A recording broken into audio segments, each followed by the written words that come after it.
CMRL Exalogic കേസിൽ ഇഡിയുടെ ചോദ്യമുനയിലാണ് വീണ T. ചോദ്യം ചെയ്യൽ 7.5 മണിക്കൂർ പിന്നിട്ടിരിക്കുന്നു. വിശദമായ ചോദ്യാവലി തയ്യാറാക്കിയാണ് ഇഡിയുടെ ചോദ്യം ചെയ്യൽ. മുഹമ്മദ് റിയാസിനൊപ്പമാണ് വീണ ഇഡി ഓഫീസിൽ എത്തിയത്. അരുൺ ശങ്കർ വിവരങ്ങളുമായി. അരുൺ, വളരെ പ്രധാനപ്പെട്ട ഒരു നടപടിയാണ് ഇന്ന് ഇഡിയുടെ ഭാഗത്തു നിന്ന് നടക്കുന്നത്. ഒരുപാട് കാര്യങ്ങൾ ചോദിച്ചറിയാനുണ്ട്. അതിനു മുന്നോടിയായി SFIOയിൽ നിന്ന് എല്ലാ റിപ്പോർട്ടുകളും വാങ്ങിയിട്ടുമുണ്ട്.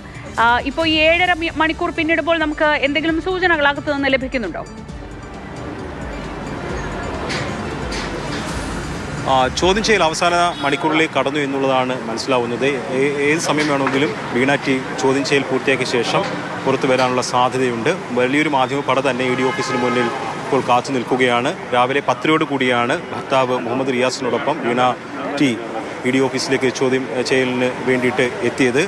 വളരെ പ്രധാനപ്പെട്ട അല്ലെങ്കിൽ വീണയുടെ മൊഴി ഇതിനകത്ത് വളരെ പ്രധാനപ്പെട്ടതാണ്. കാരണം ഇന്ത്യൻ സെറ്റിൽമെൻറ്റ് ബോർഡിൻ്റെ കണ്ടെത്തലാണ് ചെയ്യാത്ത ജോലിക്ക് വീണ 1,72 ലക്ഷം രൂപ കൈപ്പറ്റി എന്നുള്ളത്. അതോടൊപ്പം തന്നെ മറ്റൊരു ലോണായിട്ട് 1 കോടി രൂപയും കൈപ്പറ്റിയിരുന്നു CMRൽ നിന്ന്. ഇത് സംബന്ധിച്ചുള്ള വിവരങ്ങൾ SFIOയിൽ നിന്ന് ഇഡി ശേഖരിച്ചിരുന്നു. അതിൻ്റെ രേഖകൾ ഉൾപ്പെടെ ശേഖരിച്ചിരുന്നു.